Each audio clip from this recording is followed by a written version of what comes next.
Ya escuchada la disertación del compañero William, secretario general del Frente Amplio de la Comunidad de Estados Unidos, quedan los espacios abiertos, las preguntas, las inquietudes sobre su exposición.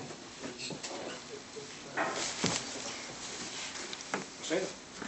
Buenas noches, Domingo Peña. Felicitar ante todo a William por ese gran ejercicio sobre la historia dominicana en este día tan importante para nosotros. Yo como un apasionado de la historia, además de mi profesión, pues veo en esos esfuerzos un gran aporte. Yo siempre he tenido una inquietud histórica, porque en 1844 el presidente de los Estados Unidos de entonces era John Tyler. Cuando se da el proceso de la independencia, de la separación, porque no fue un proceso independentista, sino un proceso de separarse de los amigos que se interesó sobre eso. William, como estudioso del tema tan apasionante,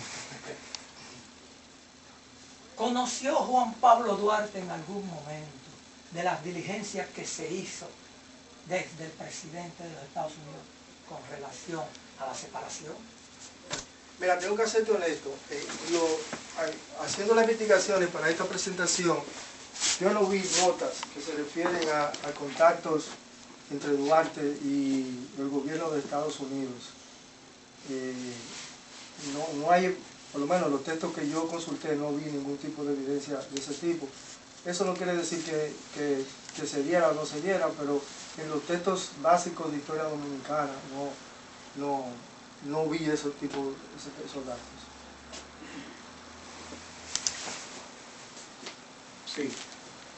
Bueno, voy a decir, como dice el compañero, felicidades por la disertación.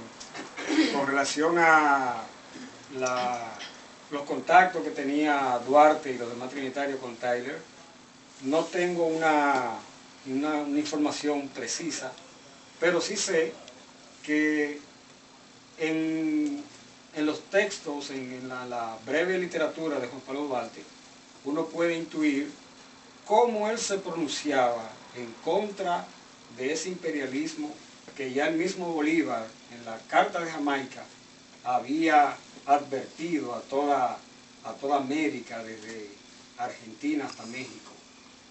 Duarte tenía conocimiento, obviamente, del movimiento de independencia que se inició en la Media Isla, sí, con Núñez de Cáceres, y que desafortunadamente no fue un hecho porque teníamos una realidad social. ¿Cuál era la realidad social? De donde veníamos. Veníamos de España.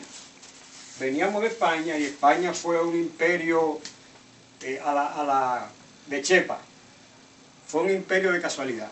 Entonces, toda esa situación y la literatura de Juan Pablo Duarte, uno puede intuir cómo Juan Pablo Duarte, diferente a otros libertadores, me refiero a nuestro país, a la parte hispánica, se pronunciaba por una construcción de una república libre y soberana, y que no estaba atento a ningún poder extranjero para que nos diera la mano, porque Juan Pablo Duarte tenía la confianza de que el proyecto dominicano establecerla, son puntuales.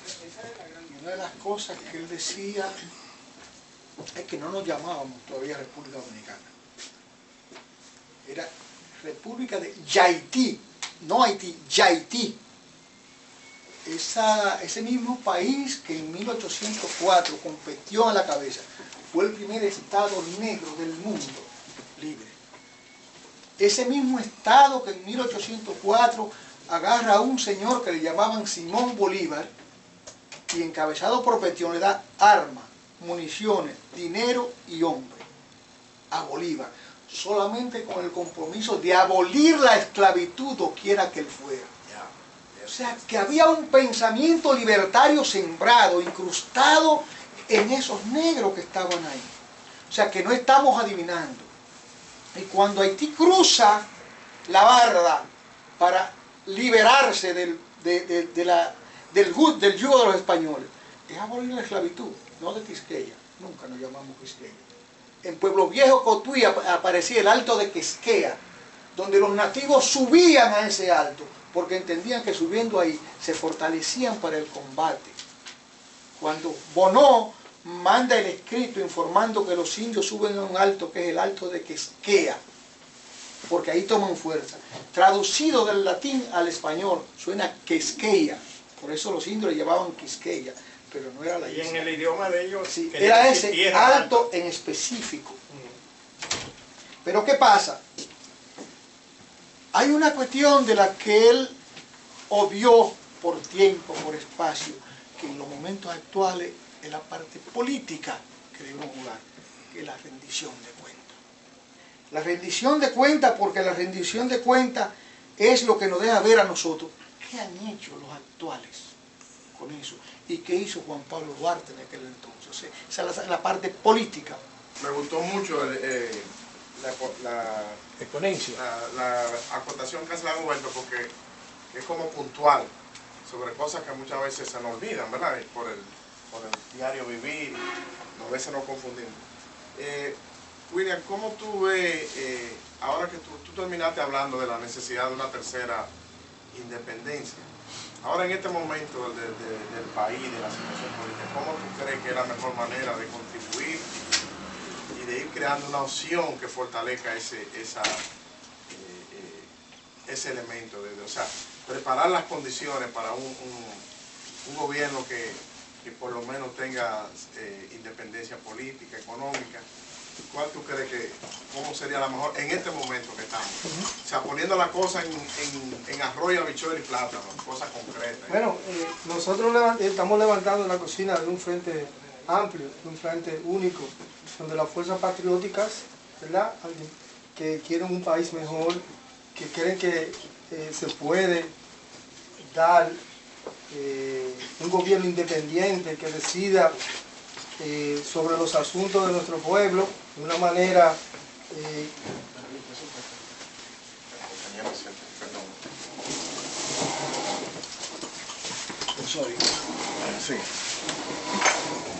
hablamos de un frente amplio de todos los sectores que ven la necesidad de que el pueblo dominicano cambie de rumbo, ya sea políticamente, ya sea económicamente, ya sea socialmente. Que en ese frente tengan participación los sectores de izquierda, como nosotros, ¿verdad? Los sectores liberales del país, las fuerzas liberales, que también entienden que es posible construir una patria independiente, o por lo menos cambiar de rumbo, porque no en todo esto todo el mundo va a estar de acuerdo, ¿verdad? Porque el rumbo que nosotros decimos, los sectores revolucionarios, es que la lucha debe de ser por una patria socialista, pero en ese frente amplio, las diferentes corrientes van a tener chance de participar de acuerdo a lo que a las posiciones políticas que ellos tengan.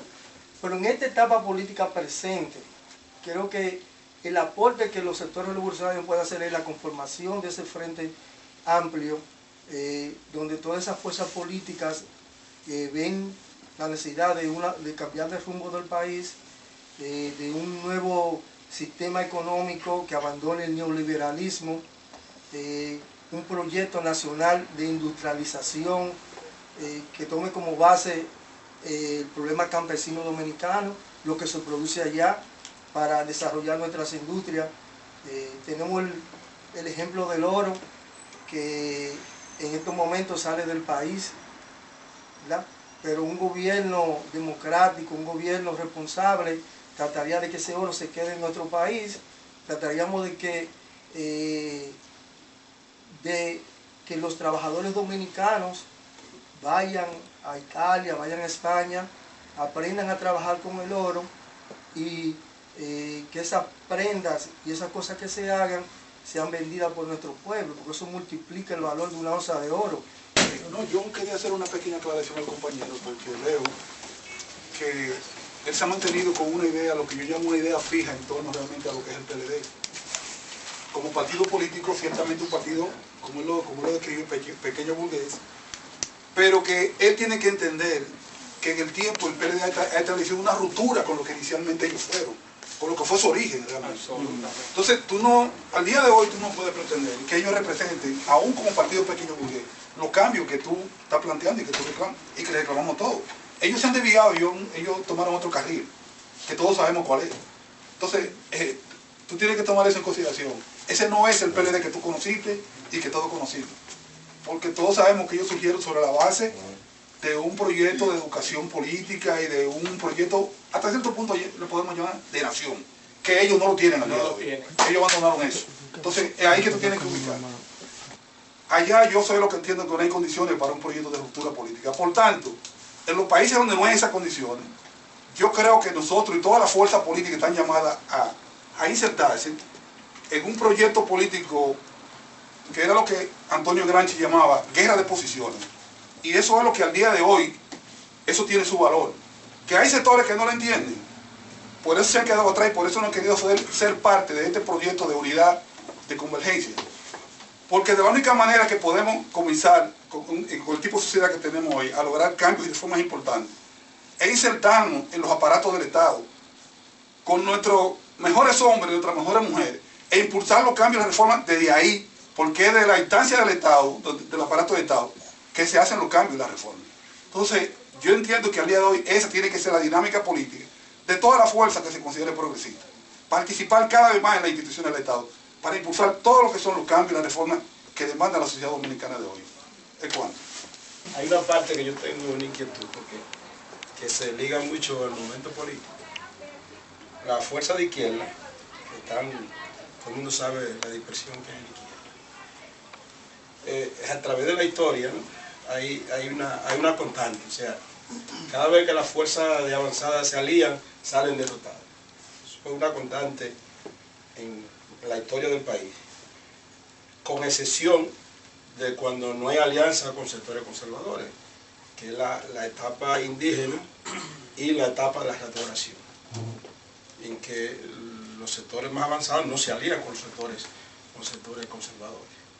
Pero inclusive en la Revolución de Abril, todo el mundo sabe cuál fue el final, el acta institucional donde ningún sector de izquierda participó en la discusión de ese acta, y todos sabemos los resultados de ese pacto. Entonces, los sectores de izquierda tienen un reto, ante la alianza tienen un reto. ¿Cuál es su fuerza, cuál es su poder para tener el llamado proyecto de nación? Porque, por ejemplo, ahora mismo...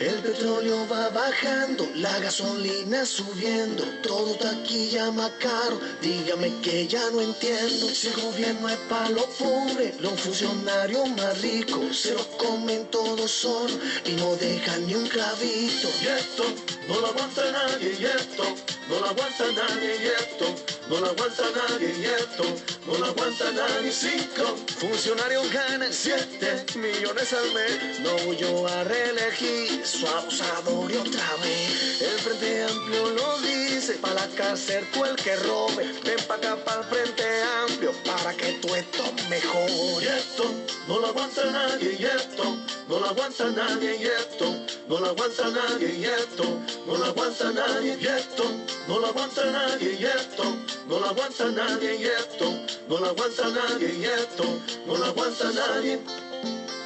Vota 22 por los candidatos del Frente Amplio.